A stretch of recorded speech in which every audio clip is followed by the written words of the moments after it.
दोस्तों नमस्कार। आप देख रहे हैं रोहतास की आवाज। मैं आपका दोस्त अमित चौकीदार दफादार से जुड़ी बहुत बड़ी खबर लेके आया हूँ। आज हम आपको बता दें कि एनडीए गठबंधन की पटना में बहुत बड़ी बैठक होने वाली है। नीतीश कुमार के देख रेख में इस बैठक को किया जाएगा और इसमें चिराग पासवान के पार्टी भी भाग लेने वाली है, बीजेपी की पार्टी भी भाग लेने वाली है और जितने भी जेडीयू के कार्यकर्ता है और जेडीयू के पार्टी है वो सभी इसमें भाग लेने वाली है। और इसी में आज ही चिराग पासवान और नीतीश कुमार के समक्ष फोन पर भी बात की जाएगी और नीतीश कुमार के पार्टी में चिराग पासवान भी वीडियो कॉन्फ्रेंसिंग पर रहेंगे और उसमें चौकीदार दफादार को लेकर बहुत बड़ी खबर निकल के सामने आ रही है कि उसमें चौकीदार दफादार को लेकर भी इसमें बात होगी और चौकीदार दफादार के लिए इसमें दिशा निर्देश कुछ दिए जाएंगे, क्योंकि 2025 विधानसभा चुनाव से पहले चौकीदार दफादार को अगर सरकार मनाने में कामयाब रहती है तो फिर उनको सरकार बनाने में ज्यादा कठिनाई नहीं होगी। सरकार इस बात पे चर्चा कर रही है और चिराग पासवान के पार्टी के द्वारा और चिराग पासवान के द्वारा इस बात पे ज्यादा जोर दिया जा रहा है कि किसी भी हर हाल में चौकीदार दफादार समाज को मना लिया जाए और चौकीदार दफादार समाज की जो नौकरी है उसे वापस कर दी जाए, नहीं तो इसमें नया अध्यादेश लाके जो शीतकालीन होने शीतकालीन बैठक होने वाला है उसमें नया अध्यादेश लाके पास कर दिया जाए और चौकीदार दफादार को अस्थायी तौर पर जॉब दे दिया जाए, क्योंकि जिस प्रकार से चौकीदार दफादार उग्र प्रदर्शन करने के लिए तैयार हो गए हैं और 11 नवंबर को ही इन लोगों का प्रदर्शन है जो पटना में, अब देखिए सड़क जाम करना है, पटना गांधी मैदान में जाना है। ऐसे प्रदर्शन से कहीं ना कहीं सरकार घबरा चुकी है और सरकार को अब डर सताने लगा है कि अगर चौकीदार दफादार के पक्ष में हम निर्णय नहीं लेते हैं और उनके बारे में नहीं सोचते हैं और उनके बारे में कुछ नया अध्यादेश लाके उनकी उनकी नौकरी अस्थायी हम नहीं करते हैं तो फिर चौकीदार दफादार इस बार 2025 विधानसभा चुनाव में हमसे मुंह मोड़ लेंगे और आने वाले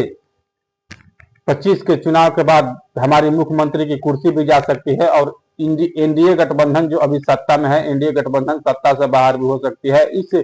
बैठक में सभी मुद्दे पर बात किए जाएंगे, जो जो मुद्दे अभी अटके हुए हैं, जो जो काम अभी अटके हुए हैं, जो काम अभी तक पूरा नहीं हुआ है उस काम पर भी बात किए जाएंगे। बिहार में ऐसे बहुत सारे काम हैं जो आधा काम होकर आधे पर अटके हुए हैं और उसका वो काम आगे बढ़ नहीं रहा है, इस पे भी बैठकें की जाएगी। और जो शराबबंदी के लेकर बिहार में पूरा कोहराम मचा हुआ है, बवाल सा मचा हुआ है, अभी आप लोग को देखने को मिला कि सारण छपरा में किस प्रकार कितने लोगों की जान चली गई, इस पे भी बैठक होने वाली है, इस मुद्दे पर भी वहां पर बात होने वाली है। तो कहीं ना कहीं बिहार सरकार अब चौकीदार और दफादार के सामने कुछ नरमी दिखा रही है और चिराग पासवान के साथ चौकीदार दफादार समाज को लेकर नीतीश कुमार की बैठक भी हो चुकी है और नीतीश कुमार इस बात पे तैयार हो गए हैं कि नहीं, चौकीदार दफादार समाज के लिए अब कुछ करना होगा। अगर नहीं करते हैं तो फिर 2025 विधानसभा आने वाले चुनाव में चौकीदार दफादार लोग हमको बाइकाट कर देंगे और फिर सत्ता हमारे हाथों से चले जाएगी। लेकिन इसमें चिराग पासवान और चिराग पासवान की पार्टी का बड़ा रोल रहेगा, क्योंकि इस बैठक में चिराग पासवान के जो 4 सांसद हैं वो भी वहां पर मौजूद रहेंगे। चिराग पासवान के पार्टी से लगभग 40 सदस्य वहां पर मौजूद रहेंगे इस बड़ी बैठक में और इस बड़ी बैठक में हिस्सा लेंगे। तो उनका कहीं ना कहीं अगर नीतीश कुमार को लेकर और चौकीदार दफादार समाज के लेकर जो बीच में बात होने वाली है वो बात पक्की हो गई है। बस केवल एनडीए की बैठक में उस पर मुहर लगनी है। अब देखिए मुहर क्या लगती है और बैठक में क्या बातें निकल के आती है, और जब बातें आएगी सामने तो उस पर भी हम आपको वीडियो बना के बताएंगे कि आखिर इस बैठक में चौकीदार दफादार के लिए एनडीए सरकार ने क्या शर्त रखी है, एनडीए सरकार ने क्या इसमें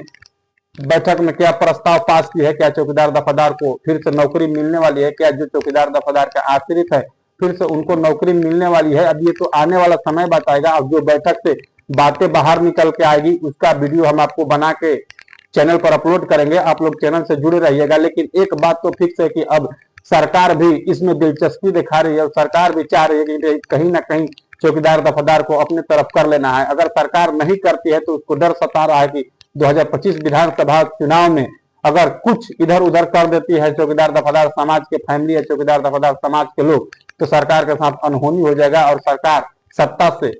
बेदखल हो जाएगी। इसको लेकर सरकार की बहुत बड़ी चिंता सता रही है और चिराग पासवान को भी इस बात की चिंता सता रही है कि जितने भी पासवान समाज के लोग हैं वो उनसे रूठे हुए दिखाई दे रहे हैं। जितने भी चौकीदार दफादार समाज के लोग हैं वो चिराग पासवान पर ब्लेम लगा रहे हैं कि चिराग पासवान एक वर्ड भी चौकीदार दफादार समाज के बारे में नहीं बोल रहे हैं, नहीं चिराग पासवान एक ट्वीट कर रहे हैं। इसको लेकर कहीं ना कहीं चिराग पासवान से नाराजगी चौकीदार दफादार समाज के लोगों में काफी दिखाई दे रही है और यही वजह है कि चिराग पासवान इतना जोर दे रहे हैं नीतीश कुमार के के ऊपर दबाव बना रहे हैं और नीतीश कुमार को बार बार प्रेशर दिया जा रहा है कि नहीं, आप चौकीदार दफादार समाज के बारे में कुछ सोचिए और उनके लिए कुछ करें। अगर आप नहीं करते हैं तो फिर एनडीए सरकार को 2025 विधानसभा चुनाव जीतना मुश्किल ही नहीं नामुमकिन हो जाएगा, क्योंकि चौकीदार दफादार समाज के लोग जितने भी हैं वो सभी अड़ गए हैं। उनको अपनी नौकरी चाहिए, उनके आश्रितों को नौकरी चाहिए। बहुत सारे ऐसे लोग हैं जो घर से बेघर हो गए हैं, अपने पालन पोषण के लिए वो घर से बाहर चले गए हैं कहीं, और बिहार में रोजगार की जो स्थिति है किसी से छुपी नहीं है। इसको देखते हुए